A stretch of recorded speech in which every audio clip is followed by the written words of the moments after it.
Hello everyone, welcome back to my Nutrient Nirvana channel. My name is Paul. Today I'm very excited to be joined once again by Clive De Carle, who is an amazing source of information on health, supplements, ancient history and all sorts of fascinating subjects. So great to have you back on, Clive. How are you? Thank you, Paul. Yeah, very well, thank you. Yeah. Brilliant. Okay. So today I thought we'd start off with this question. What woke you up, Clive? Okay. Um, I would say it happened when I was 11, and I was on a dinghy, and it was in the Caribbean where the water was crystal clear, so you could see all the fish. Mm-hmm. But not only that, we had a bucket with a glass bottom in this tiny dinghy, and the two of us were only a few feet off the shore or whatever, and we could see everything. We could see the hooks and see the bait, and the person I was with caught the fish right away, lots of them, just no problem. They were begging to be taken by his hook. My hook, we both had the same like fly larvae thing on the hook, and I hated putting a live larvae thing on the hook. I hated that. My friend didn't mind. Anyway, he also didn't mind catching fish, whereas I was dreading the idea of pulling this really nasty looking hook out of the fish. I really didn't want to do it. And the fish completely understood. So he caught 20 fish in a fairly short period of time. I caught nothing. We swapped lines. And we could see what happened. The moment the fish realized that he wasn't touching the line anymore, they slowed right down through a bit of frenzy, saw that he was now over there, and they all zoomed over there. And we could swap lines as many times as we liked. The fish were reading my mind. They knew I didn't want to catch them, and they were obliging me. It was really bizarre, and we were out for quite a long time, and he caught loads of fish, and I just caught sunstroke. I was soaking in bed for about 3 days. Yeah, that's amazing. Amazing. Yeah. And So, then, yeah, go sorry, on. No, carry on, please. well, and then in, pretty sure it would have been 1964 when I was about 10. So actually, I've got stories in reverse. Anyway, it doesn't matter. And my dad introduced me to John Lennon, and he was my hero in terms of music anyway. And so I was 10. So as time went on, 66, 67, 68, LSD, revolution, I believed the whole thing. I was convinced. It didn't cross my mind that, as far as I could see as a 10, 11, 12, 13, 14, 15-year-old, that what John Lennon said was going to happen. We're going to have a peaceful revolution, war would be over, and everything would be peachy. But of course, by mid-1968, I realized that wasn't going to be the case. And then when I was 15, I was experimenting with substances, ether in this case, and suddenly, bam, I'm out of my body on the ceiling, and I can see my body all crumpled up in a really weird way, I would lie down that way, on the floor. And I realized in a microsecond, all the worries of having O-levels, exams coming up and stuff just disappeared in a microsecond. And suddenly, wow, I'm not my body. I'm on the ceiling. There's my body down there. And it was fantastic. I mean, I was free of all care. It was just this, right? And then suddenly, bam, I'm back in my body again. And that was very, very disappointing. Anyway, I was really into experimentation. I was quite unhappy as a child. And if you'd ask me, well, who are you? I say, well, I'm an escapist. And I did my very best to escape in every way I possibly could. And I had hundreds of academic experiences. But I sought them out. That's what I wanted to do. And so I was a fairly disruptive child. I did things that other kids didn't really do. Being brought up in London, I used to cycle down to, there was a shop called Lawrence Corner down near Warren Street, which sold army surplus stuff. And in the 60s, they had loads of army surplus stuff from the Second World War or whatever. They just sold it, whatever it was. And one day I'm in there browsing through the stuff, which I really like to do, and I was looking at the chemicals they were saying. At that point, there were silly chemicals. Crazy. And I found this stuff called calcium hydride. So I went up to the guy and said, well, what does this do? He says, oh, well, all you got to do is you get a container, put it in the container like a milk bottle or something, and add water, and it'll make hydrogen. That's how they fill weather balloons. Great.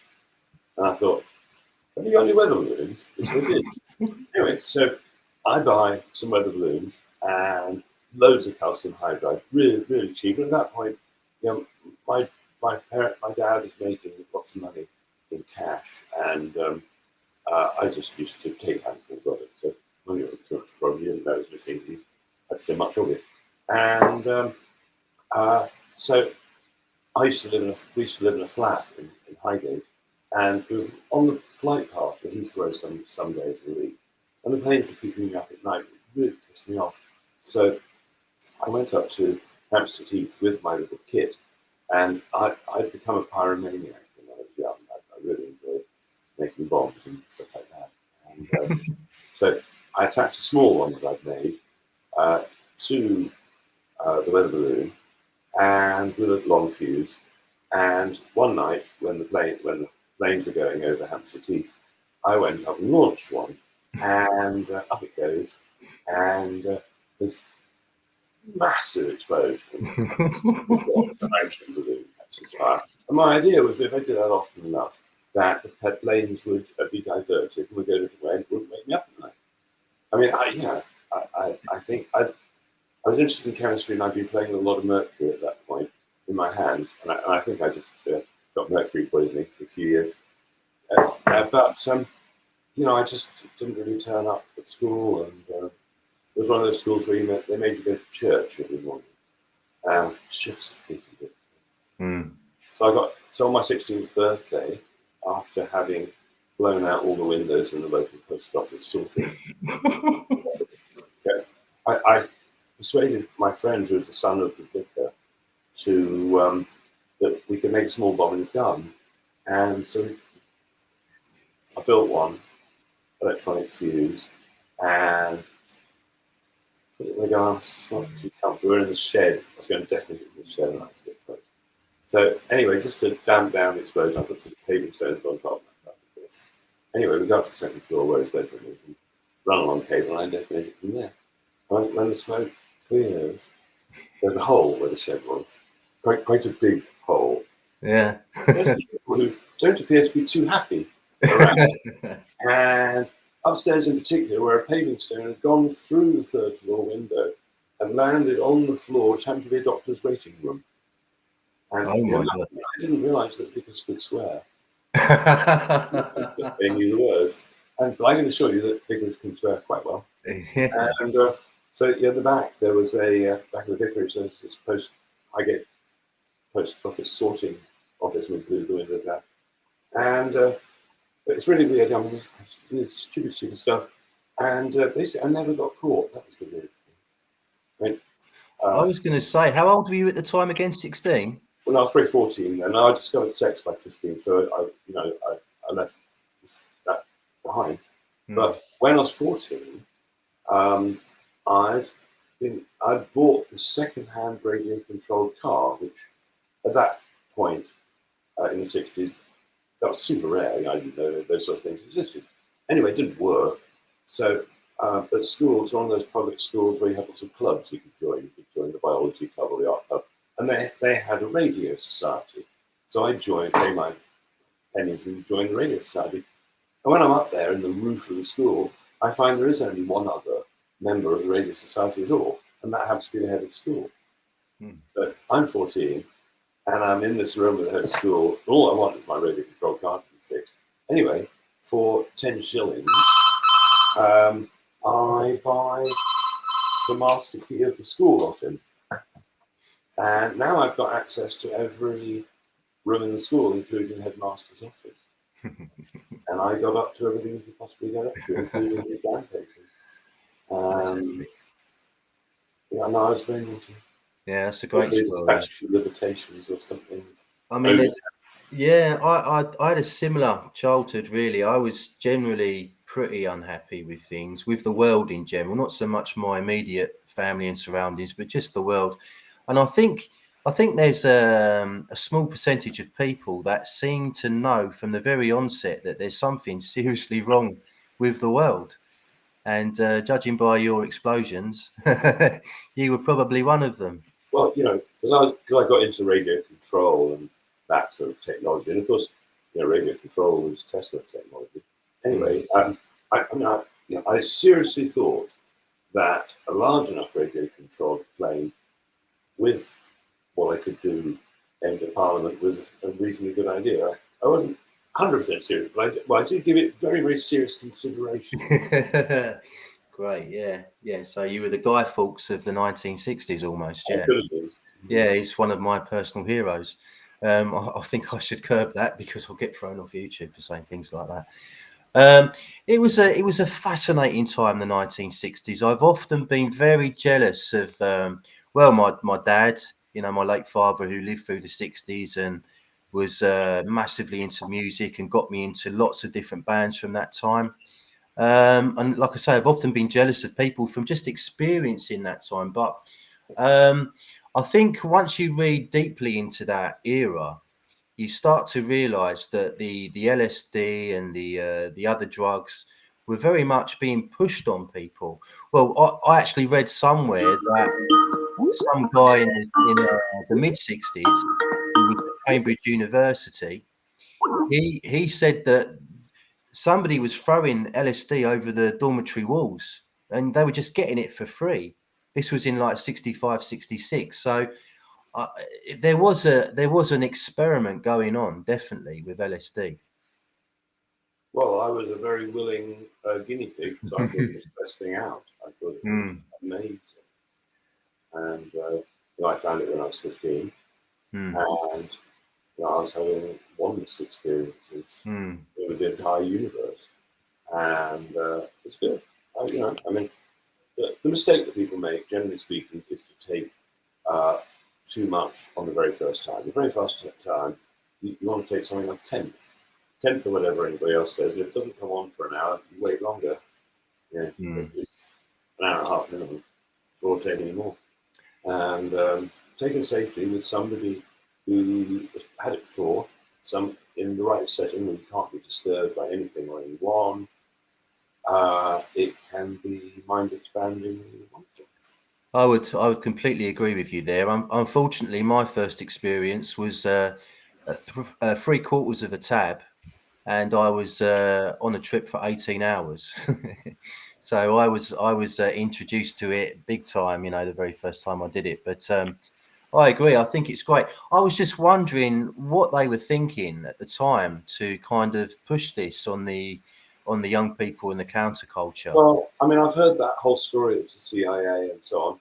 But I think if it was, their experiment went wrong. I left school on my 16th birthday. The moment I knew I could get away with it from my parents' point of view, and I left the country. And my dream at that point was that somebody would come up to me and say, "I've got thousands of hits of mescaline." So I've done a lot of acid by then. I wanted to try mescaline. Somebody would come up to me and say, "I've got thousands of hits of mescaline. I'd like you to have them." So I've been away for 5 weeks, and this American guy comes up to me randomly and says, "I've got 3,000 hits of mescaline. I'd like you to have them." How about that for visualization and reality? And I buy 3,000 hits of synthetic mescaline off him. And I needed the CIA to spread psychedelic stuff. I was doing it. Anybody I thought was mentally strong enough to handle it. I was giving them this synthetic mescaline. And I can tell you a whole lot of stories along these lines, but they're not very interesting. But, I think you probably what you want, basically. If you want it badly, and it's the highest good of all, you're doing it with a pure heart. I think pretty much anything you believe you need, you can get. What do you think? I think you're probably right that it did backfire. I think that it didn't go the way they planned. I've often thought, I mean, the music around the late 60s, early 70s was just incredible. It was just so phenomenal. And there's no way it wasn't extremely influenced by the availability of those sort of substances. But then as we moved into the late 70s and early 80s, music got a lot more basic and kind of raw and not as experimental as it had been. So perhaps. I think that was the cocaine effect. Mm, mm, quite possibly. I was born in 75, so unfortunately, I've got no memories of this myself. But yeah, I think you're probably right there. Yeah, should we Steve talk about Jobs from Apple wouldn't employ anybody at the top level of Apple unless they had taken LSD. really? Yeah. Wow. Yeah, that was the Beatles company, wasn't it? Apple. No, I mean Steve Jobs, Apple. Oh, Steve Jobs. Sorry, misheard you. Yeah, I didn't know that. That's interesting as well.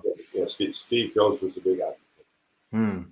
And yet the military in America, so I've read, were experimenting with LSD on soldiers in the 50s, if I believe rightly. Well, the So English were as well. There's a fantastic video of the English Army in their LSD tests. If you haven't seen it, I think pretty sure it's on YouTube. no. It's something like 1960s British Army LSD tests. Oh, And okay. it is hilarious. There's somebody reporting on what's going on. You know, it's something like uh, after an hour and a half, we've lost total control of the platoon. One man was up a tree. The other, you know, I mean, it was just they'd lost it completely. So, I mean, you Mm, give somebody an awful lot of LSD, they're going to not realise what's going on at all. I mean, mm, you might have experienced this. You might have thought it's going to go on forever and never stop. mm. Yeah, I wish. Yeah. Yeah, it's a wonderful feeling. My friend Youth, who's a famous music producer, his mum told his story first of all. He's the bass player with Killing June. Anyway, Oh, right, so yeah. 16 years old, they've made it. They've got loads of money. So his mum gets a call from the police saying, "Your son," no, not the police, and someone gets a call. "Your son is in the King's Road. You've got to come and get him." So she goes up the road to King's Road in Chelsea, and there's her son, naked, handing out £50 notes to a Oh, my passerby. God. He's taken an awful lot of LSD, and she doesn't know what to do. And he's out of it, so and so she sections him. And after a week in the mental institution, he said he didn't stop tripping for 3 years, but after the first week, he worked out what to say to get out and tell them the trip was over and he was all right. And so you think that experience like that might put you off. But the name of his record company is called LSD Records. Clearly not, yeah. But he So, gave me a book some 20 odd years ago called LSD Psychotherapy by mm.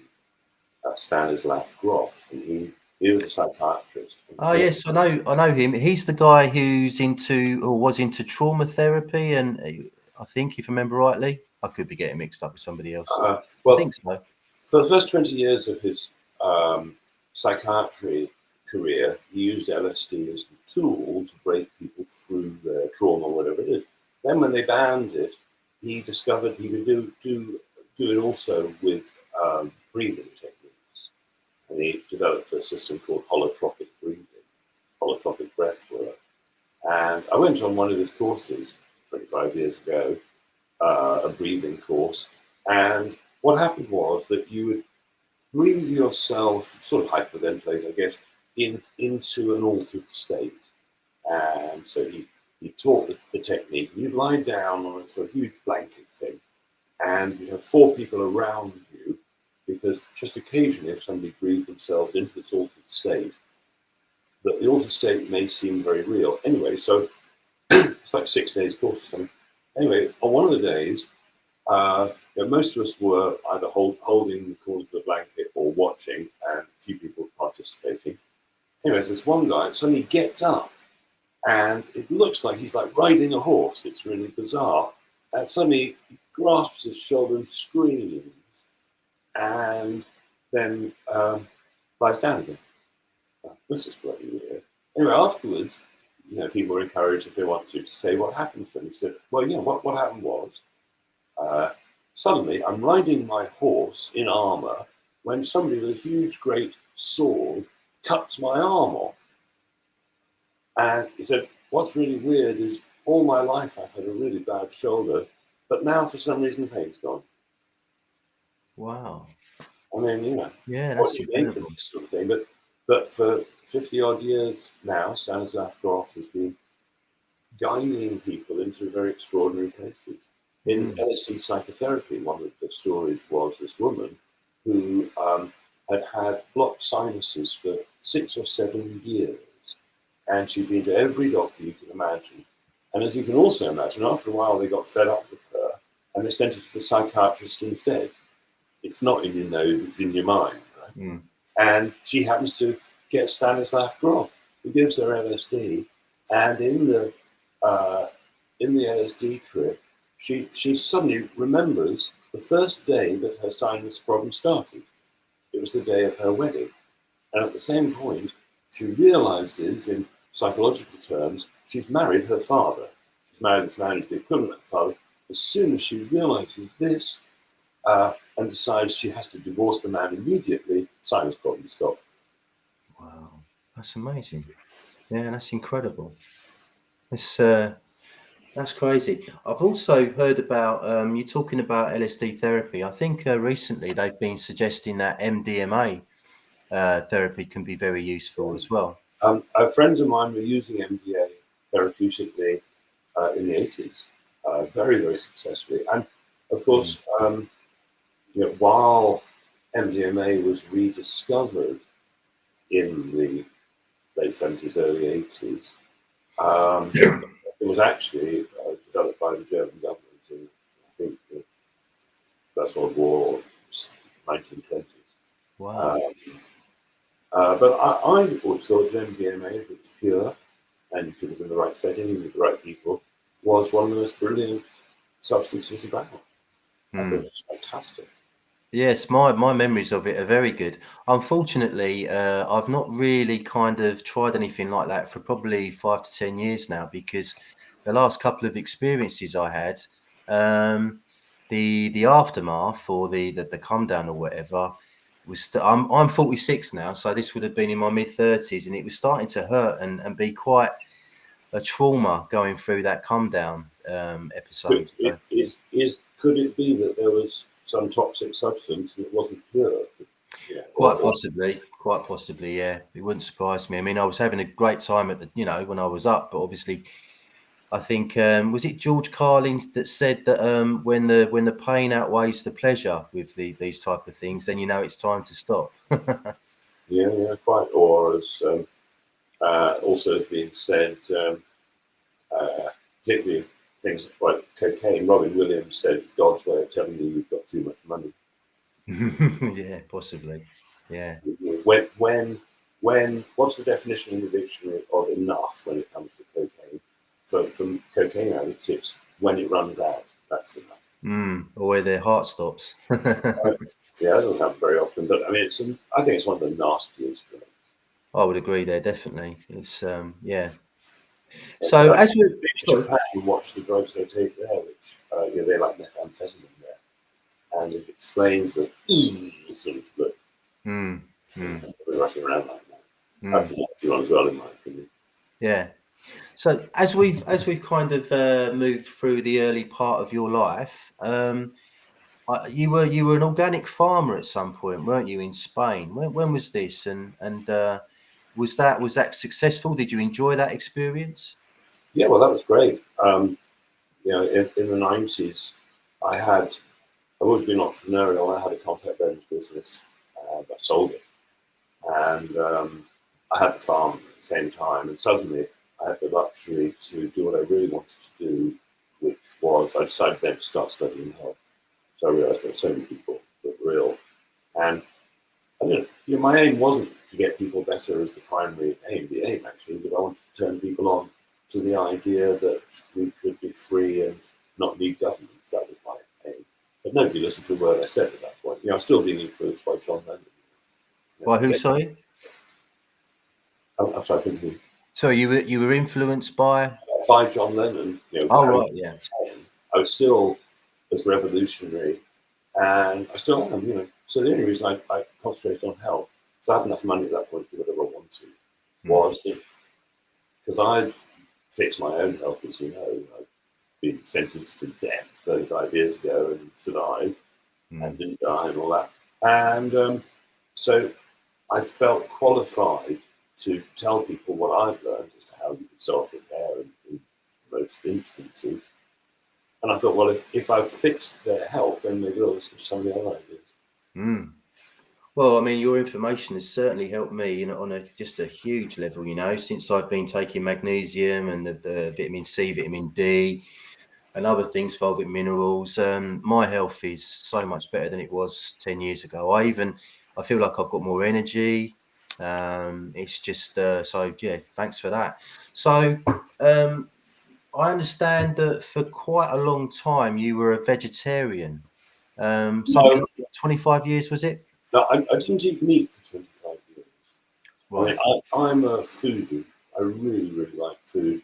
And a friend of mine invited me out to go sailing. And it was a lovely day, absolutely beautiful. I made myself lunch. It was just this fabulous chicken sandwich, just like I liked it, with salad cream, and it was wholemeal organic bread. And it was just exactly what I wanted. And in mid-sandwich, I went off meat for the next 25 years. Not because I thought of fluffy chickens and how sweet they are or anything. Suddenly, I just couldn't stand the taste of meat for 25 years. And I was round at my dad's for Christmas lunch, and he had this goose. And it looked bloody amazing. And I went back and eating it. Really, really odd. And I can't actually explain No, why that. it's funny because I've come across other vegetarians that have said similar things to me. It's not the moral standpoint. They're not coming at it from, you know, they believe a plant-based diet is more healthy. They just can't deal with whether it's the texture of meat or whatever. They just can't deal with it. Yeah. So for years, I've walked past a butcher. Oh, God, how is that? Yeah, that's terrible. But now I can walk past a butcher again and go, wow, that was bizarre. Yeah, I mean, I think it's safe to say from my research anyway, what I've read, that eating meat is going to benefit the vast majority of people health-wise and nutrition-wise. There are certain things in a plant-based diet that you're just not going to get from your diet. Well, the protein, for instance, from an animal product is very much bioavailable, but maybe only 25% bioavailable from plants, or so that's one issue. But you know, we're omnivores, I think, by design. Human beings, like many animals, will eat anything and everything. You know, I think you could describe us as opportunivores. If the opportunity arrives, we're likely to eat it. Then there's, you know, I mean, there's vegetarianism, there's veganism, there's well, you could be a fishitarian. You know, then you can be a humanitarian. That's what people like Hillary Clinton are. They're humanitarians with what they like to eat. Yeah, that's a good way of putting it. Something, just changing the subject slightly. Some of my customers, I try and interact with them as much as possible and finding out what's working for them and maybe what isn't. And I asked somebody the other day a random question. I said, "You're trying my magnesium at the moment. How are you finding it?" And she said, to be honest, I don't know." So I said, "Well, what other supplements, nutrients are you taking?" And she reeled off a massive list, like a huge list, all the vitamins you could think of, many minerals, plus what some people describe as champagne supplements like NAC and nanosoma, things like that.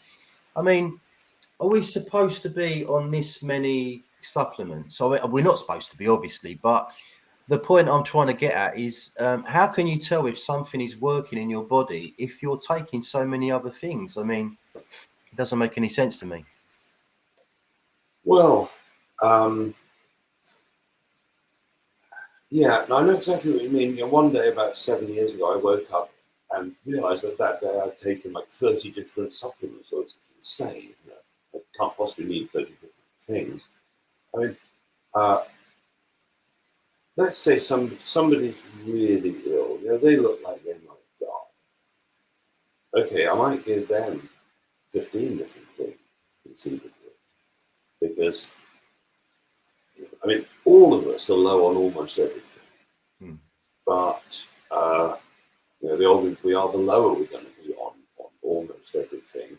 But for most people, I would say 10 supplements would probably be more than they might need.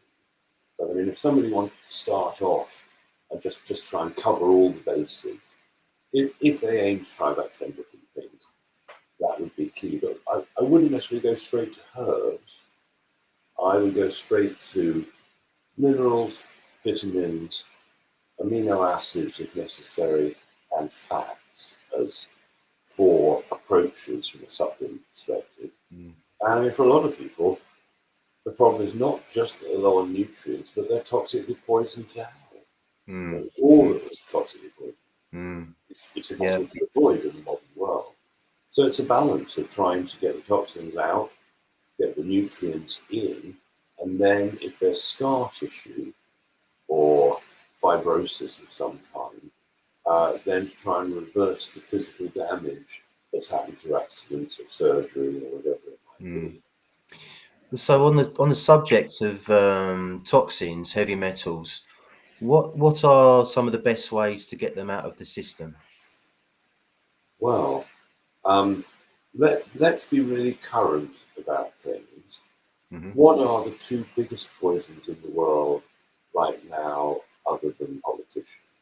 I would suggest that it's probably glyphosate and graphene oxide. Okay, I was hoping you were going to say that because there's obviously been a lot of talk and conjecture about graphene oxide over the last few months.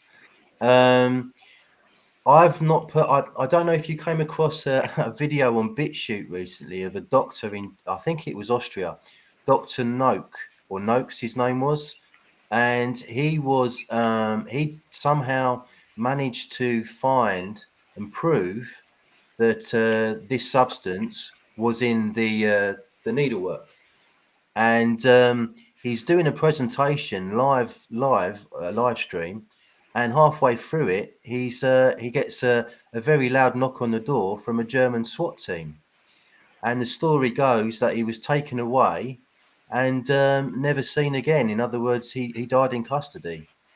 So did you come across that at all? No, I haven't heard that one. No, I'll try and send you something on that because it looks. I know it sounds a little bit sensational or far-fetched, but I watched it and it looks incredibly real. So I'll send you that. But I mean, I've heard that they could be in. I'm trying to use the right words here without getting censored. Airplane trails, Yeah. perhaps. So maybe Well, that's something. so they say. I mean, there's no doubt about what you can do with graphene oxide. It is, from a technical perspective for industry, an incredibly useful material. But inside your brain cells, I'm not sure whether you want that. So there are a couple of things out there. There's one particular thing which neutralizes both those materials, which is fulvic and Minerals.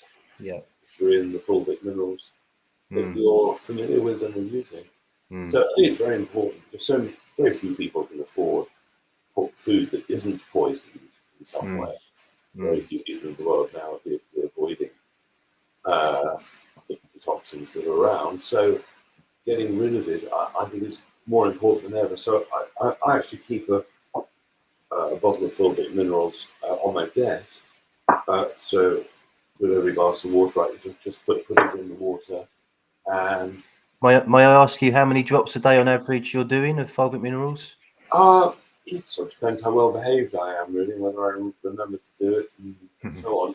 I mean, on the bottle, on the label, it says 7 drops a day in a big glass of water. And that's fine for most people. I'd probably use more than that, partly because at the moment I'm drinking water from reverse osmosis device. Right. Okay. It's out pretty dead water. So by putting a few drops of fulvic in it, I can sort of reinvigorate it. But I mean, this bottle would last 4 months normally. But if you got through it in a month, if somebody was unwell, I mean, it's usually the case, isn't it? if somebody's unwell, they need significantly more than somebody who's fine. So the 7 drops is somebody who's fine, but if you were to take 30 drops or something over a period of a day, that's usually fine. It's just pretty tasteless. It just changes the colour of the water a little bit towards a browny, goldeny colour. And depending on the quality of your water, depends on what happens to the water. If you take fully distilled water and you put fulvic minerals in, more or less nothing happens. But if you were to put fulvic minerals in water from a spring or something that had loads of other things in it, it would cause this massive dropout. It would go, the glass would go cloudy, and then once it's settled, all this stuff that was previously invisible would be sitting at the bottom of the glass. It's very, very unusual material. And I discovered it because I was researching cancer cures 15 years ago in China and what they were doing. And as my usual legal disclaimer, if I mention the word cancer or cure, I'm spelling those words with a K for legal reasons, because I can't cure anybody of anything, but you can cure yourself of something. Exactly. It's I had a friend, funnily enough, today that texted me and said they've just bought a water distiller off eBay for about 50 quid or something like that. And they were really made up because they'd been reading about the tap water and the water supply in this country, and the increasing demand, well, not demand, but the government suggesting that everybody's water supply needs to be fluoridated. Sorry, I've got something going to the door. Sorry. Yeah, no worries. I'll just tell a few jokes till you get back. Yeah, so I believe I'm right in saying that if you buy a water distiller, the best thing you can do is to add the fulvic minerals to your water. Otherwise, essentially, what you're doing is you're drinking dead water. And I believe that distilled water has some benefits, doesn't it? Drinking distilled water can help in some ways. Yeah, there are lots of ways of drinking water, and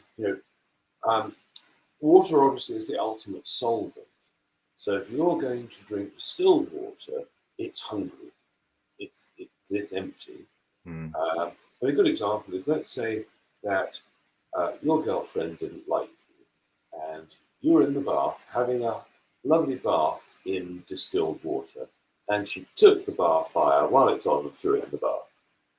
Would you be electrocuted? No, you wouldn't, because distilled water doesn't conduct electricity because there's nothing in it to do the conducting. So you add a tiny bit of minerals, metallic minerals, and suddenly now you've got conductive water.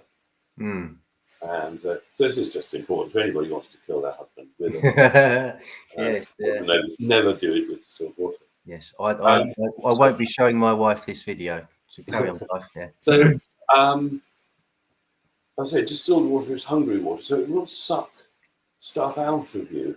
And one school of thought is that distilled water sucks out the bad stuff, and therefore it is a good thing. I was going to say, I seem to remember many years ago, well, not, about maybe 8 years ago or so, you interviewed a guy, and I'm struggling to remember his name, but he was very big on distilled water, and he was getting excellent results from getting people to drink like large amounts of distilled water. Does that ring a bell? Yep. I mean, there's a lot of people who will say that miracles have happened drinking distilled or reverse osmosis water.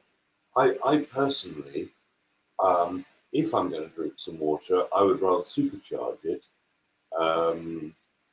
And so that's why I like the fulvic minerals. Another interesting experiment is to take 2 glasses of water and put a tiny pinch of real salt, the Celtic salt, the grey stuff, very cheap on eBay. A little pinch of salt in a glass of water, and then compare the 2 glasses. Which you prefer? The regular one or the one with a little bit of salt in? Not salty enough that it tastes all salty, but salt makes the water softer. You add a little bit of water, sort of salt to distilled water, for instance, and you'll like it much more. It'll suddenly be all smooth and nicer. It's interesting, and I think that's a good thing. People might argue No, it's something that I do, and we actually sell Celtic sea salt, and I've used it now for about 10 or 12 years, and I really love the taste of it. I think the taste is just gorgeous. It's beautiful, and I find myself nibbling on it throughout the day. Of course, it's full of trace minerals, isn't it? Primarily. I mean, in a way, it's the best multi-mineral out there. It's Mm, very inexpensive mm, compared to anybody who's having pink salt or something like that. Celtic salt, I would say, tastes 20 times nicer. me too, A definitely. revelation. Yeah, I don't know why they don't sell it in restaurants. I mean, the good, great chefs, I would have thought maybe know about it. You would have thought so, but at the same time, sometimes it amazes me still the amount of people that haven't really come across this type of information, in all aspects of life, all different various people. It still really surprises me. So But people can't make enough money, there selling is that, a yeah. kilo of heavy salt for £8. Mm, So there's no point mm. in Yeah, I guess so. I guess so. Something I really wanted to ask you today, because we're living in a world at the moment where many people have gut issues. Yeah. They have a compromised gut flora, biome, etc. And this, from what I've researched, and I know that you're in line with this, with Dr. Natasha Campbell McBride's work on the subject. Um, so if somebody comes to me and says they have these gut issues or autoimmune disorders, etc., which is almost certainly a result of a gut issue, is it best to recommend probiotics as a supplement or fermented foods? Well, it's whatever the person will do. Um, But what's going to get them there quicker in terms of recovery, of their gut health? well, I would have said there are going to be millions more times bacteria in well fermented foods. Hmm. Um, but equally, caps, probiotic capsules can work incredibly well. Do you know about the Volvo factory experiment? No, I don't think so. No. In Sweden a few years ago, the Volvo factory wanted to do an experiment to see how good probiotics were.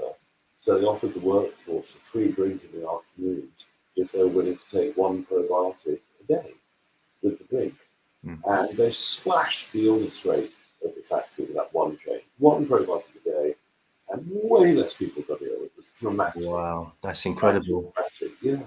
And they And just, I was going there to are say, different just it kind types. of validates your research and Natasha Campbell McBride's research, doesn't it? That the gut, it really is. Well, the gut health is so essential to your overall health, isn't it? Without that, you haven't got your health at all. Well, the problem is that who hasn't had a chemical drug from the doctor at some point? Who hasn't had an antibiotic? Yeah. Mm, If somebody said, "Well, I've never had a drug from the doctor, never had an antibiotic," well, you're very lucky. mm, Your gut is probably still okay.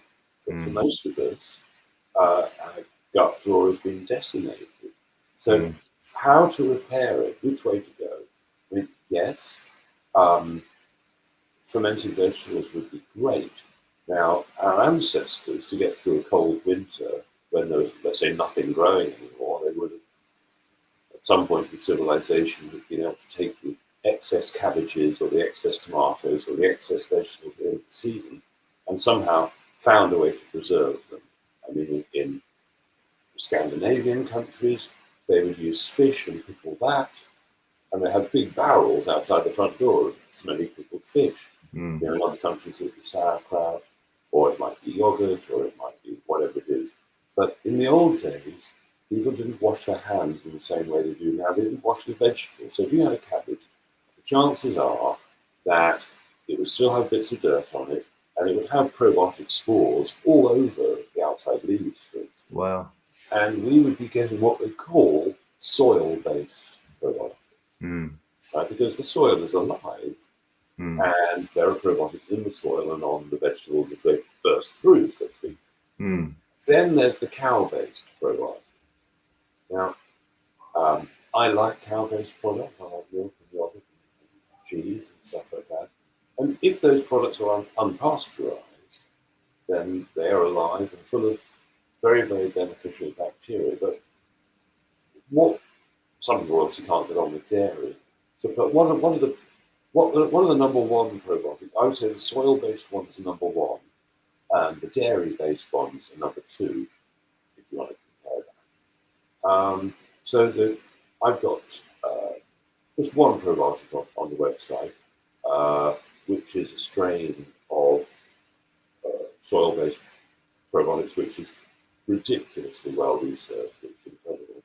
And I recommend people take a probiotic in the morning before breakfast. So they've got an empty stomach. Now you take the probiotic or have a bit of sauerkraut juice or whatever it is you might want.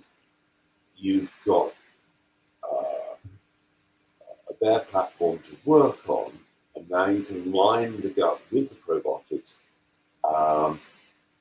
and then you can eat food afterwards. So I think that's the best way to take it. And my dad, he's in his mid-90s.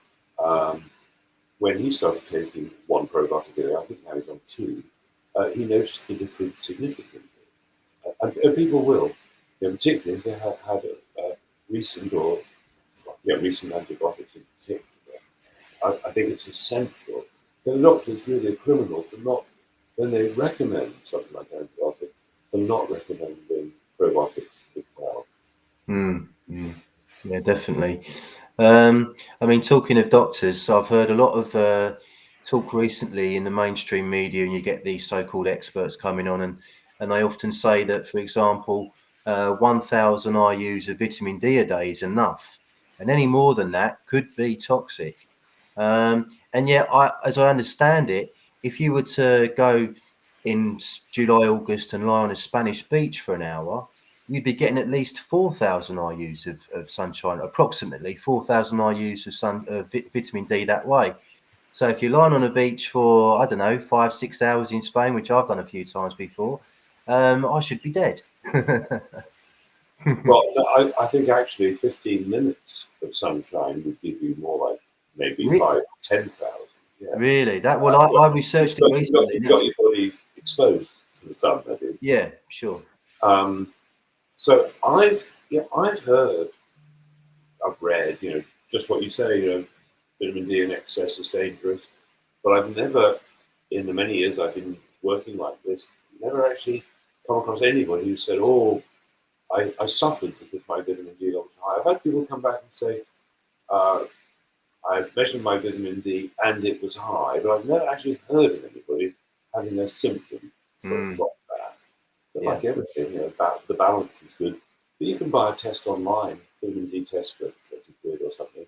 But it's quick, and you can test it yourself and see where your levels are. And personally, I supplement at the moment. I'm supplementing with 8,000 IUs a day. Doctors recommend about 800.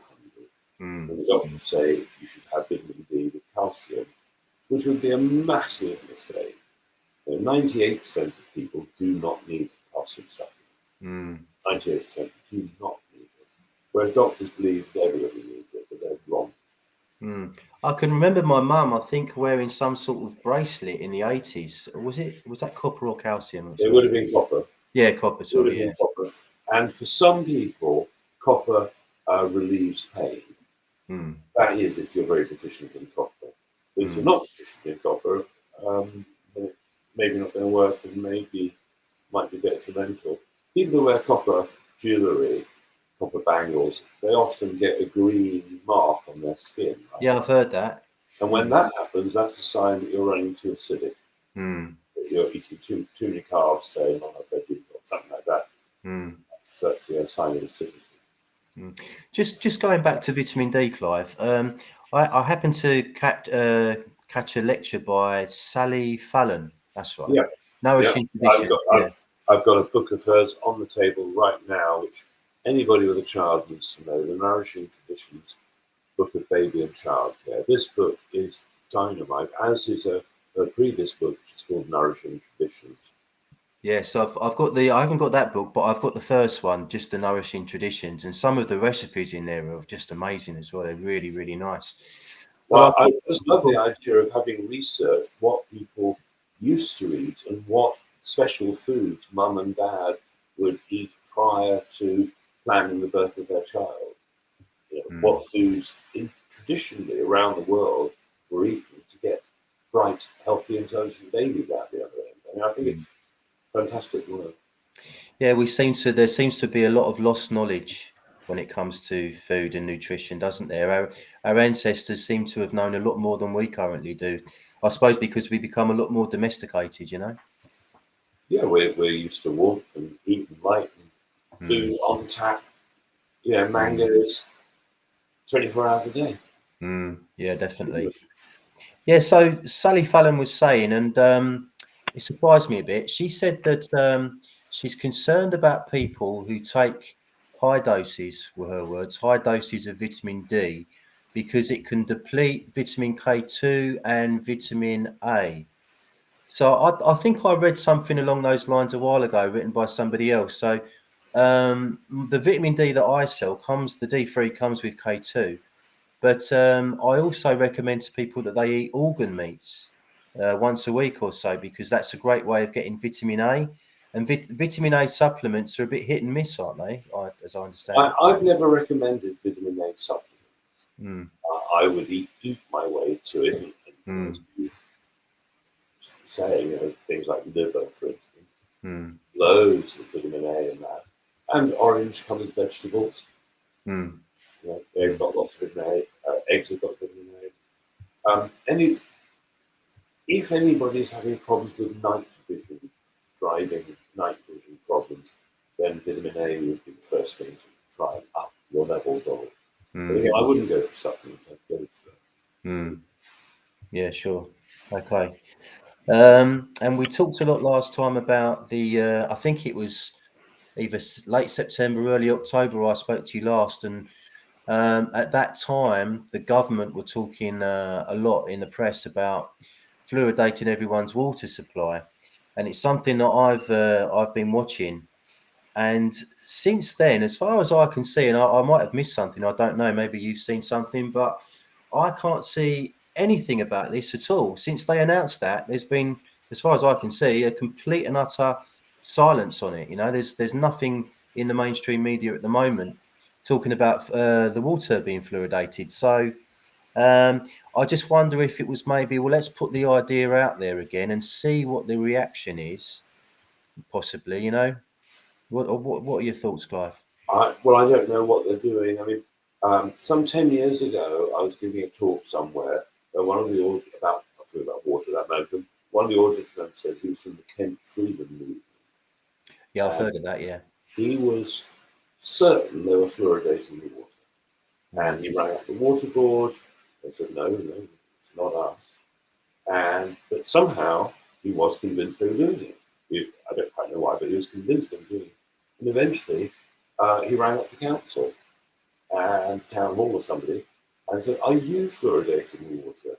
And they said, "Yes, we're doing it." It wasn't the water board; it was the council. mm, So maybe it's an answer and they're just doing it. What the hell? I mean, quite possibly. I think the but there officials. are answers. There Yeah. are answers if they are fluoridating the water, and it's ridiculous, simple and cheap. Mm. If they're fluoridating your water, you need to buy some borax, some natural, pure borax. Is 10 that, units sorry, Clive? Is that available in the UK, borax? You can buy it online, kilo borax, but make sure you get the real stuff, not the artificial stuff, not the synthetic borax. And you put a teaspoonful of borax in the bath, it will neutralize the fluoride instantly. You put a tiny pinch of borax in a litre of water, and that will neutralize the fluoride. So, yeah, showers it's more difficult, but Mm. any other exposure, you can neutralize it just in the same way that tiny bit of vitamin C neutralizes chlorine. I think borax is pretty reasonable price wise, isn't it? It's Oh, it's not. super cheap, like Yeah, it's 10 very cheap. euros. Yeah. And anybody who's got arthritis, they may well have a deficiency in boron, which is the main ingredient in borax. Hmm. Um, Boron's called boron because they mined borax in the town of Boron Right. in I read America. I read somewhere a while back that the highest rates of arthritis are in Jamaica, Exactly, where the lowest boron in the soil. yeah, Exactly. and it's very The rich in lowest, Israel, isn't it? the lowest arthritis in the world is Israel, which has the highest amount of boron. Yeah, so that's one massive coincidence. Yeah, brilliant. So obviously borax is a really great tool to have, particularly if you're on a budget at the moment, as many people are at the moment because of what's been going on, to eliminate the fluoride. And there are things you can do with borax. It works well as an insect killer. Oh, right, okay, insect killer, brilliant. Fleas or whatever. Brilliant. I've heard that apple cider vinegar is good for that as well. Have you heard that?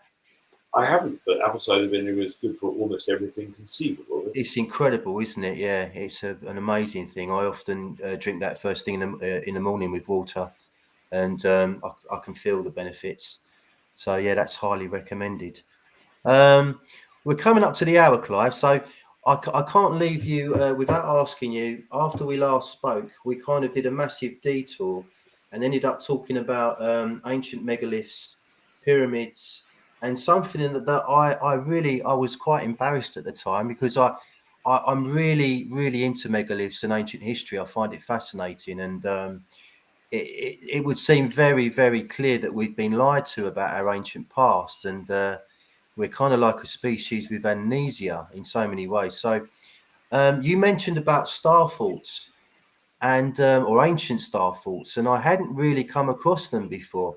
I mean, I might be wrong, but I've never heard of people like Graham Hancock or Brian Forster talk about them very much or cover them at all. So I did a little bit of research, couldn't find an awful lot on them, but were they, in your opinion, were they some sort of ancient power station? Well, they're so old that nobody knows, but they are everywhere. I mean, there are star forts in every country in the world. I was in Mexico, and there was one in Acapulco. They are everywhere. Staten Island, with the Statue of Liberty, that's a star fort. Yeah, I see that. Put in star forts of Europe, and hundreds of them pop up, and they're beautiful, massive, impressive as a pyramid, but using water and geometrically crafted land. And the narrative that comes from the mainstream is that they were indeed forts, like defensive forts, but they're obviously not. Anybody can say that that's just wrong. And the most amazing structures. It's bizarre that people don't know they exist. Well, I know. I kind of heard of them, but I'd never really looked into it before. And after you mentioned it, I did, and it's fascinating. I saw a video a while back of an Indian guy doing some sort of live stream, and you come across this sign as he's entering the fort. There's a sign: no drone footage allowed, and a fine of like an extortionate amount of money for anyone who took drone footage of this star fort. So, because if you see them from the air, they're amazing. They're incredible, aren't they? They're spectacular. Really beautiful. That's the only way to see them, really, from the air. Exactly. So no. They're there. Yeah. So maybe they are trying to cover something up with that.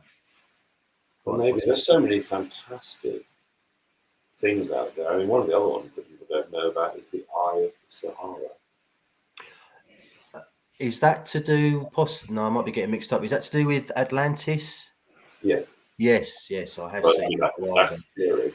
Yeah. So, this pilot is way off course flying over the desert in Mali, where nobody ever goes. If you crash, nobody ever find you. And he finds this 30-kilometer wide, something like that, what looks like a blast zone where there's fused glass. And it looks like this massive bomb has gone off. And so some people believe that because the maps of 500 years ago showed Sahara being green, villages all across it, that actually there was a war, a forgotten lost war, where some massive charge was dropped, which wiped the vegetation from the face of North Africa. That's fascinating. But it's worth looking at online. Yeah, I will look into that again. What was I going to say? I was going to say something then. Sorry, hold on 1 second. Yes, that was it. So I'll cut that bit up. So I happened to come across, as you do, a live stream on YouTube the other day of a guy on the Giza Plateau. And as he was streaming away, he said, I'm just going to try something, bear with me. And he kind of wandered off from away from the pyramids and the Sphinx. And he said, I really want to show you this. I've tried doing this the last 2 days and I've been shouted at and I've had guns pointed at me, but I'm going to give it one last go. And so it looks fairly quiet. He walks off a few hundred yards and comes across what looks like some sort of temple. It's quite substantial. They're ruins, but it's quite substantial. And he enters this temple and he says it's the second Sphinx. There's two Sphinxes. And he shows it from the back, and you can see it's very similar, almost identical to the famous Sphinx. And you can see where the head is, the back of the head is, but it's kind of broken off. Have you come across that at all? Have you ever heard of the Second Sphinx? Because I haven't. Yeah, I have, but I don't think I've ever seen. Well, I know it sounds vaguely familiar, but I don't know anything. Yeah. So the guy was called Dakota of Earth. That was his YouTube name. So yeah, if you get a chance to have a look at that, it was fairly like, oh my god, this guy could literally be risking his life to show us this, and it did look really authentic. It looked extremely genuine. So it just goes to show you. I mean, only just a matter of maybe a couple of thousand yards away from the pyramids. It's just it just goes to show you, hidden in plain sight, as they say. Well, the old maps, when like Tutankhamun's tomb was discovered and so on, there was massive reports all over the Victorian newspapers at the time, and with all the drawings of the underground passages and tunnels and rooms underground, now on the modern maps they're gone. Hmm. They're airbrushed a lot of the underground stuff out. Yeah, it's a shame. I've seen the front area of the Sphinx is all boarded up now, isn't it? But Yeah. evidently underneath the boarding there is access to go underneath and into the Sphinx.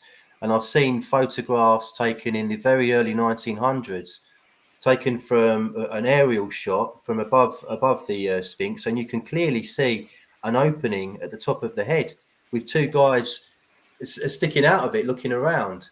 So they've obviously closed a lot of stuff off, haven't they? Well, clearly, they Mm, don't want people to know the real history of this planet, and it would appear there'd been at least one reset, if not several. mm, I mean, all history is a lie. mm, Nothing that we're taught in the history book, really. I mean, winners write the history book.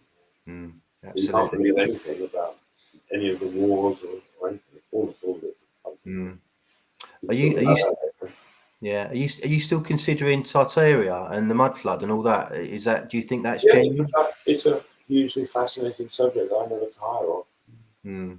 Okay, it's been a lot of people have attempted to debunk it, haven't they? And said it because it's so, I suppose, because it's so close, relatively speaking, in our history. It only happened or ended 150 years ago.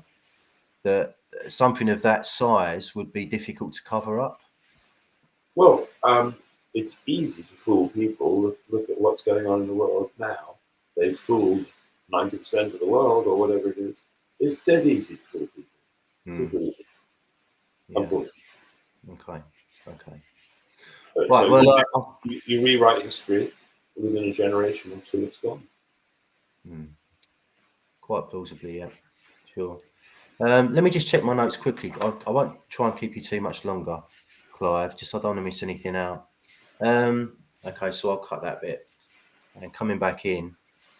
Um, Today, I've heard that we've got 6 new mega prisons being built in the UK. I saw this on the UK column briefly earlier. Um, it's tempting to think that it could be for a certain group of people who believe in health independence and bodily autonomy. I don't know what you think about that, Clive.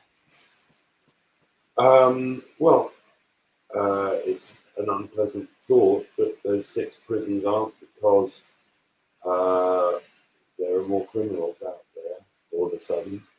Obviously, if everybody got poor, people would start stealing stuff to eat. Mm, But it depends what they've got in mind. But clearly, what has happened is that it is totally obvious who the members of, for want of a better word, the truth movement bar, and they could round up everybody in a day and put them all away if they really wanted to. I've often thought for a while now that I think a lot of this current situation could possibly hinge on how the people who have received the needlework react to the treatment of the people who haven't received the needlework. Because if there was a big backlash, and I'm sure there are some very many decent. It's that big backlash. They've come for the kids. They've been taking children and injecting them with something experimental. I mean, it's already too late. It's. I thought that when they came for the kids, people would stand up. But at that point, so no. We know about thalidomide and all the damage that did. We're not going to do an untested thing again on children or great things. But they've done it, and nobody's kicked back. So if they're not going to kick back for you if they put you in prison. I mean, they're not, because they don't care about the kids, let alone. I mean, it's just ridiculous. But if enough celebrities get up and tell the truth, they'll listen to a celebrity. And a lot of football players have been dropping down dead. Yes, and there's been one or two football players as well that have spoken up recently about this. Gary Neville being one, I think, and Matt Letizia being another one over the last couple of days. So, I mean, I think in the world of celebrity, most of these people, generally speaking, I'm sorry to say it, but they're not the brightest sparks in the world, and it would seem that money talks, and then they're not prepared to risk anything to risk their careers or whatever. So I don't hold up too much hope when it comes to celebrities. But as you say, I mean, sorry. The older ones, I mean, the ones that are at the end of their lives, who are still well known, they should be staying. Yeah, sure. But everybody's got to, at this point, everybody's got to show their colours and be brave enough to stand by your principles. Absolutely. More than ever. If I'm proudly not complying, and if anybody challenges me, I will ask them if you don't mind, but if you've got time, I'll explain to you exactly why I'm not complying, and happily tell them. By keeping calm and being friendly and asking them, rather than telling them stuff, asking them the question, what do you think about the children? That's all. One person at a time. I think that's a very good thing to try, but it would seem that there's definitely an element of people out there who just don't want to know. They don't want to know. They do not want to know. They're wedded to their belief system now, and they're looking at it if they admitted they were wrong. Yeah. And even if they thought about the fact they might be wrong, their friends would ridicule them. I mean, it's a sad old world, but it's exciting. Yeah, definitely. It's never a dull moment, that's for sure. So I think the last time I saw one of your videos, you were still quite confident that although we were in for, and please correct me if I'm wrong, you were quite confident that the outcome to all this would be a positive one, but it was going to take a long time. Are you still you still agree with that viewpoint? Well, it's a much more comfortable viewpoint than being pessimistic, because I'd be depressed. I think we're designed, within reason, to be happy and secure and confident and in a state of love rather than fear. And I think, generally speaking, I've watched enough movies to know that good wins in the end, generally. And I'm having to run with the fact that good will win in the end.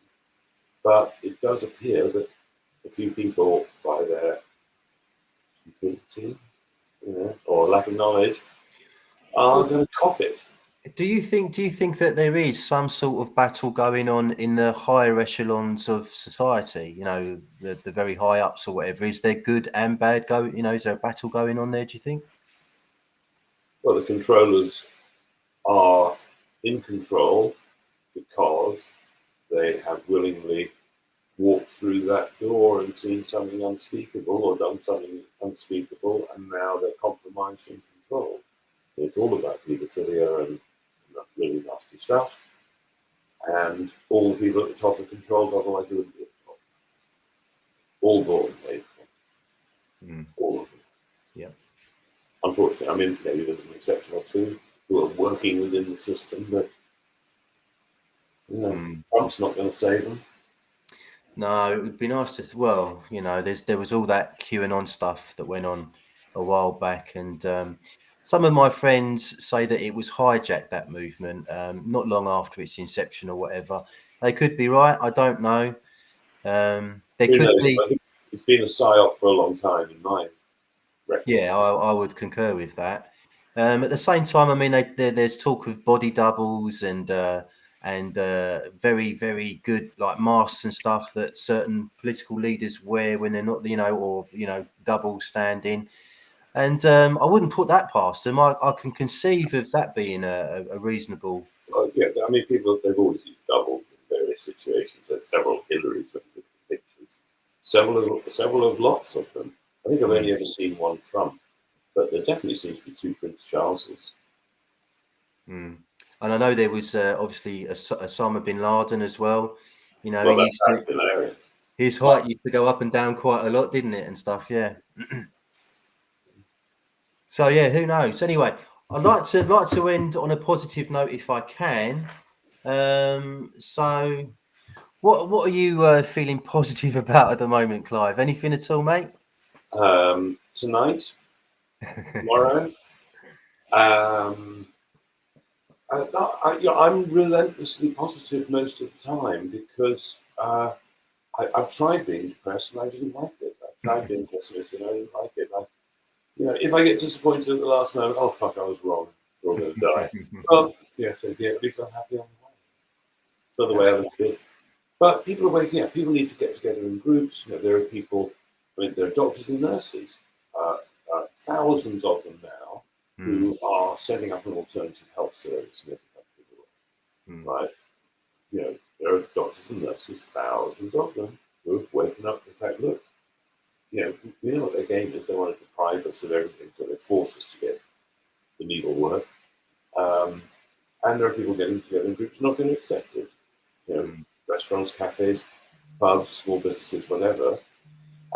There are going to be groups of people who are going to say no. And we need to know who each other are. We need to get together and meet up groups or whatever it is to know who is on which side. It's very unfortunate, but it is getting on which side you are on sort of basis. It's very, very unfortunate. Yeah. Okay, Clive. Well, thanks very much for joining me today. I'm very, very grateful to you for sparing the time. I hope you've enjoyed that, everyone who's watched, and please like, share and subscribe, and please do follow Clive's work because it's fantastic information. And as it's the time of year, Merry Christmas and a Happy New Year to you all, and I'll see you soon. Thanks very much, Clive. Cheers. Thanks, Paul. Thanks, everybody.